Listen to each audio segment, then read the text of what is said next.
Do you ever wonder if that old horror movie The Exorcist was based on a true story? Well, it was, and it's even scarier than the film.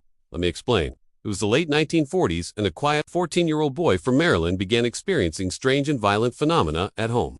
Furniture would move on its own, objects would fly across the room, and unexplained scratches would appear on his body. Priests, doctors, and his own family were completely baffled by what was happening to him.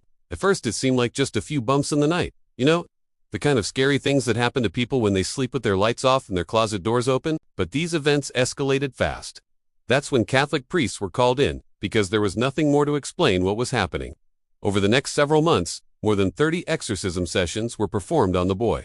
During these terrifying rituals, he would scream in agony, speak in foreign languages, growl, thrash around, and even levitate. All of this was meticulously documented by the priests who performed the exorcisms.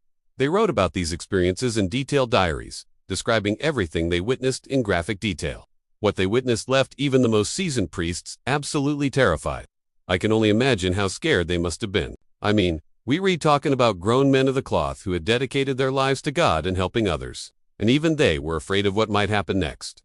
But through all of this, one thing became clear. This was no ordinary case. This was something truly evil and demonic. But I won't tell you the full story. You'll just have to read the actual case files if you want to know more. Anyway, eventually the boy, who was often referred to as Roland Doe or Robbie, was able to return to a relatively normal life. However, the scars of that experience remained with him for many years. And that's where William Peter Blatty comes in. He was the author of the novel The Exorcist, which was later adapted into the hit horror movie. Blatty had heard about the case while he was working as a medical student, and he was fascinated by it. He saw firsthand the power of the story and how it could affect people. And so he decided to write it down. He spent hours poring over the priest's diaries, trying to capture every detail, every scream, every scratch, every moment of terror. He wanted to make sure that the story was as realistic as possible. When the book was finally published in 1971, it was an instant success. Everyone was talking about it. People couldn't believe that such a story could actually be true. And let's face it, the movie was terrifying. But the thing is, the real story is even scarier. I mean, we're talking about a real-life exorcism here. These weren't actors. These were real people who truly believed they were dealing with the devil himself.